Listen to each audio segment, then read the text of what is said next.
எனக்கு தெரிஞ்ச 2-3 ஆர்டிஸ்ட் கல்யாணம் ஆகாத 2-3 ஆர்டிஸ்ட் நான் பேசும்போது அவங்க என்ன சொல்லியிருக்காங்கனாக்கா, ஐயோ கல்யாணம் பண்ணால் குழந்தை பெற்றுக்கணும்னு வாங்க, எனக்கு குழந்தை பெற்றுக்க பிடிக்கல, எனக்கு கல்யாணம் வேணாம்.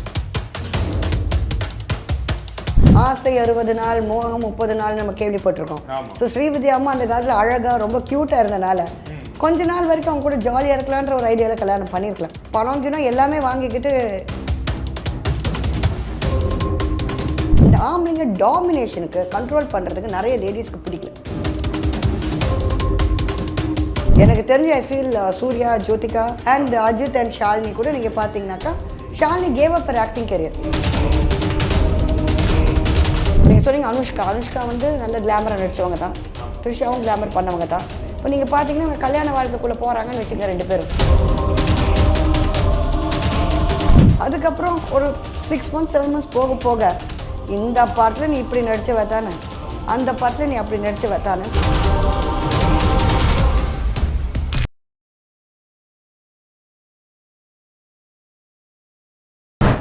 வணக்கம், எப்படி இருக்கீங்க? நான் நல்லா இருக்கேன் மேம். கடந்த சில மாதங்களாகவே வந்து இந்த ஹேமா கமிட்டி நடிகைகளோட பாலியல் தொல்லை கொடுத்து ரொம்ப அலசுன்னு அலசிட்டோம்.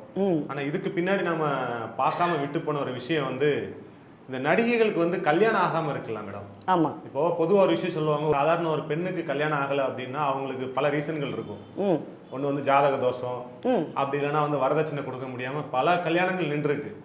ஆனால் நடிகைகளை பொறுத்த வரைக்கும் அவங்களுக்கு பணமோ பேரோ புகழோ அந்தஸ்தோ எந்த குறைச்சலுமே கிடையாது. ஆனா இன்னைய வரைக்குமே பல முன்னணி நடிகைகள் கல்யாணம் பண்ணாமலே இருக்காங்களே, அதுக்கான பிஹைண்ட் த ரீசன் என்ன? சரி, அவங்களும் லேடிஸ் தான். ஸோ அவங்களுக்கும் இந்த சர்ப்ப தோஷம், அந்த தோஷம், இந்த தோஷம் இருக்கிற சான்சஸ் இருக்கு, நமக்கு தெரியாது அது. இப்போ நீங்கள் பார்த்தீங்கன்னாக்கா டு சே லைக் சில பேர் வந்து தே கோ இன் டு த ஆன்மீகம். இப்போ மும்தாஜ்லாம் நீங்கள் எடுத்துக்கிட்டிங்கன்னா, நான் கடவுள்கிட்ட இருக்கேன், நான் வீட்டுக்கு கல்யாணம் வேணாம், ஒன்றும் வேணாம், நான் கடவுளோட ஐக்கியமாயிட்டேன் அப்படின்னு சொல்லக்கூடிய நக்மாவும் வந்து கிறிஸ்டியானிட்டிக்குள்ளே போய் நிறைய போதனைகளாக கொடுத்துட்டு வந்தாங்க நக்மாவும். ஸோ அவங்களுக்கும் இன்னும் கல்யாணம் இல்லை. ஸோ அவங்க சூஸ் பண்ணுற ட்ராக் வேறு ட்ராக்கில் போயிடுறாங்க. ஸோ அதனால இந்த மாதிரி நடிகைகள் கல்யாணம் ஆகலை. சில பேர் இன்னும் லைம் லைட்டில் இருந்துகிட்டு இருக்காங்க, அவங்க இன்னும் ஆசைப்படுறாங்க, இன்னும் நம்ம நடிக்கணும், இன்னும் நிறைய விஷயங்கள் ப்ரூவ் பண்ணணும். இப்போ நீங்கள் பார்த்தீங்கன்னா டாப் சீலாம் இப்போ ஃபுல் பீக்கில் இருக்காங்க மார்க்கெட்டில். ஸோ அவங்க தே want to enjoy the actress தானும். பட் ஏன்னா இன்வேரியபிளி என்ன ஆயிடுதுன்னா அவங்களுக்கு வயசாகிடுது. அது முடிய அது லக்குன்னு சொல்லலாம் சில பேருக்கு. ஏன்னா ஒரு வயசாகிற வரைக்கும் இவர் பிஸின்றது பெரிய விஷயம். அதுக்கப்புறம் போய் அவங்களால மோல்ட் பண்ணி வேற ஒரு ஃபேமிலிக்கு ஏற்ற மாதிரி வாழ முடியுமான்றது தான். ஸோ இதனால தான் இப்போ நிறைய நடிகைகள் கல்யாணம் ஆகாமல் இருக்குது. இன்னொன்று என்னென்னா they wouldn't have found the right pair. இப்போ நீங்கள் சொல்கிறீங்களே காசு பணம் அந்தஸ்து எல்லாமே நடிகைகள் இருக்குது அப்படின்னு சொல்லிட்டு, இதில் இன்னொரு விஷயம் நான் சொல்லணும்னு ஆசைப்பட்றேன். என்னென்னா நடிகைகளே நீங்கள் பார்த்தீங்கன்னாக்கா எல்லாம் ஸ்பூன் ஃபீடிங்.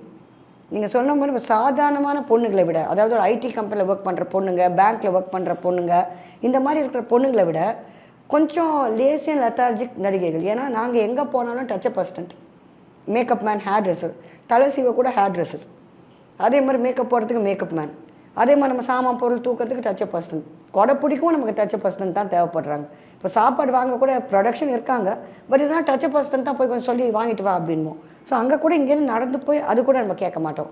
ஸோ இதெல்லாம் டோட்டலாக விட்டுட்டு இவங்களே போய் சமைக்கணும், இவங்களே போய் எல்லாத்தையும் பார்க்கணுன்னும் போது சில பேர் அதுக்கு யோசனை பண்ணுறவங்களும் இருக்கிறாங்க. அண்ட் இன்னொன்று என்னென்னு கேட்டிங்கனாக்கா, முக்கால்வாசி கல்யாணம் நீங்கள் பார்த்துருப்பீங்க, நிறைய பேர் கல்யாணம் ஆன ஆர்டிஸ்ட்டு நீங்கள் பார்த்தீங்கன்னா அந்த காலத்தில் கிளாமர் நடித்த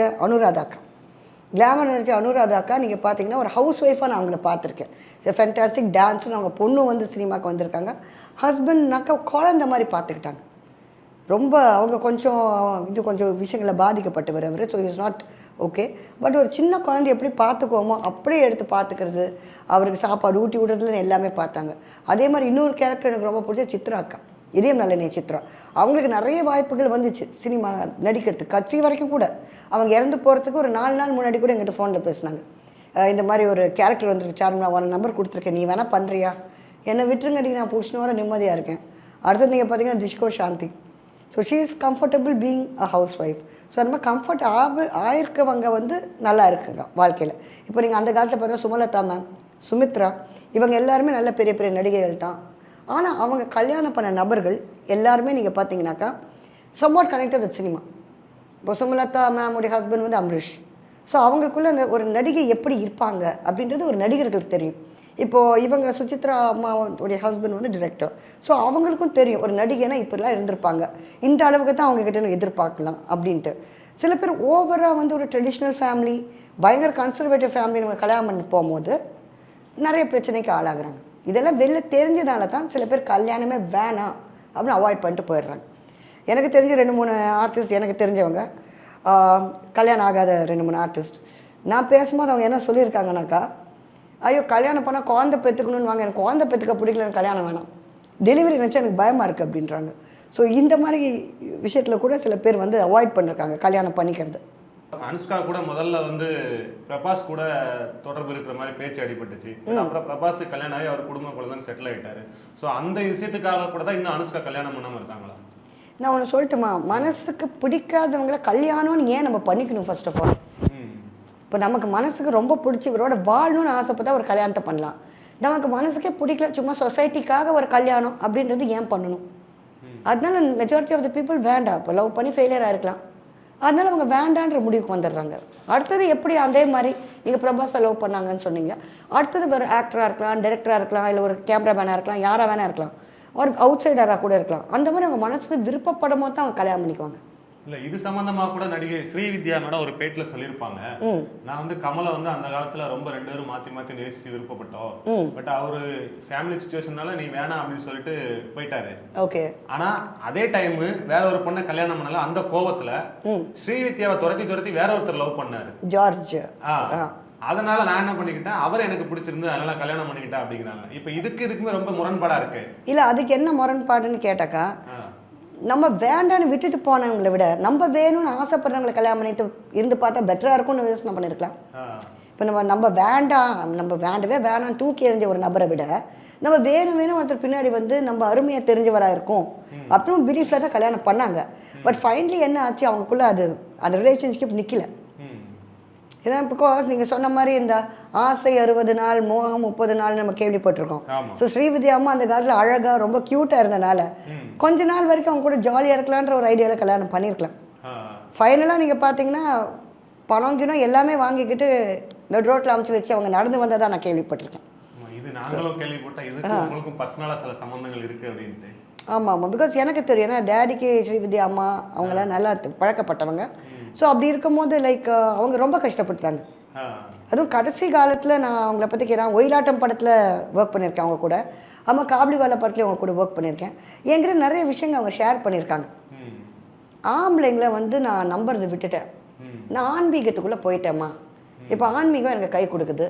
அதே மாதிரி சொன்னாங்க 2 இது, ஒரு சாய்பாபா கோயிலும் அப்புறம் வேறு ஏதோ சொன்னாங்க, ஆதிபராசக்தி ஏதோ சொன்னாங்க, I don't remember correctly. So அவங்க வந்து அதுக்குள்ளே ஃபுல்லாக அடிக்ட் ஆகிட்டாங்க.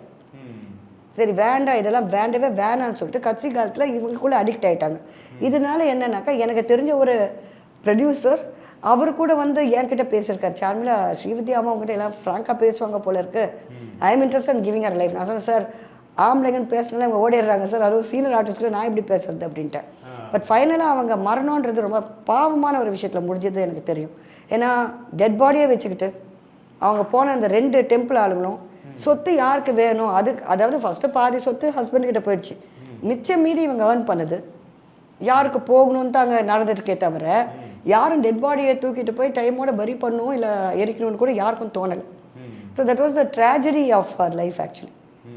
ஸோ நடிகை த்ரிஷா அவர்கள் கூட 40 வயசை தாண்டி போயிட்டு இருக்காங்க, இன்னும் அவங்களுக்கு அந்த கல்யாண எண்ணங்கள் கூட வரல. ஏன்னா ஏற்கனவே இதுக்கு முன்னாடி பார்த்தீங்கன்னா மணியன்னு சொல்லிட்டு ஒருத்தர், வருண் மணின்னு சொல்லிட்டு ஒருத்தர் கூட நிச்சயதார்த்தம் வரைக்கும் போச்சு. ஓகே. அதுக்கப்புறம் அது பாதிலே விட்டு அது முடிஞ்சு போச்சு அந்த விஷயம். பட் இன்னுமே அவங்க வந்து என் திருமண பந்தத்துக்குள்ள போகாம இருக்கிறாங்க, என்ன காரணம்? த்ரிஷா இப்போவும் லைம் லைட்ல இருக்காங்க, இன்னும் அவங்களுக்கு மார்க்கெட் வருது, இன்னும் அவங்களுக்கு படம் வந்துட்டு தான் இருக்கு, எதுக்கு அதுக்கு எடுத்துக்கிட்டு போவானே. பட் திருமணங்கிறது ஒரு ஏஜுக்கு மேல பண்ண முடியாதுல்ல. Maybe they want to be independent. இப்போ பாருங்க, என் தங்கச்சி பொண்ணு ஃப்ரான்ஸில் இருக்கா, அவள் வந்து she's a air hostess in France, அவள் பேர் ஆட்ரியானா, அவள் அங்கே நல்ல ஏர்போர்ட்டில் ஒரு நல்ல ஜாப்ல இருக்கிறா அவள்.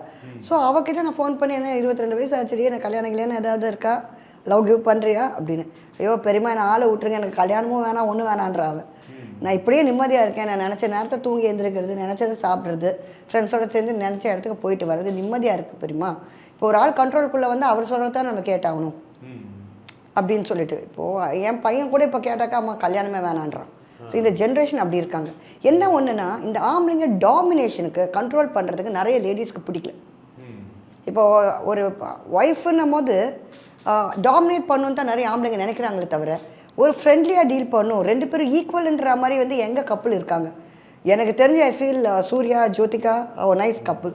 அண்ட் அஜித் அண்ட் ஷாலினி கூட நீங்கள் பார்த்தீங்கன்னாக்கா ஷாலினி கேவ் அப் ஒரு ஆக்டிங் கேரியர். அஜித் தான் புருஷனாக வேணும்னாக்கா she gave up the acting career. இப்போ ஒரு நல்ல அம்மாவா ஒரு குடும்ப தலைவியாக அது அப்படியே செட்டில் பண்ணிக்கிட்டாங்க. ஸோ அவருக்காக இவங்க மாற்றி கொடுத்தாங்க. ஜோதிகா மேம் வந்து குழந்தையெல்லாம் பெற்றுக்கிற வரைக்கும் she was in the house and now she has come back with the permission of Suriya. So அப்படி இருந்து பேலியாக இருக்கிறவங்க 100ல் யாரோ 1-2 பேர் தான். மெஜாரிட்டி நான் வந்து ஃபஸ்ட்டு என் கைக்குள்ளே வந்துட்டியா இப்போ நான் நினச்சதை செய்வேன். ஃபஸ்ட்டு வந்து நீ ரொம்ப மானைய தேனைன்னு பண்ணுவாங்க.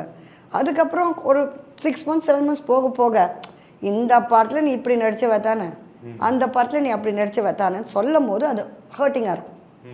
ஸோ எல்லாருக்குமே தெரியும் மென் சைக்காலஜின்றது. சில மென் தான் வந்து தாரத்தை ஃப்ரெண்டாக பார்க்குறாங்க, இல்லை அவங்க அம்மாவுக்கு அப்புறம் அம்மாவாக பார்க்குறாங்க.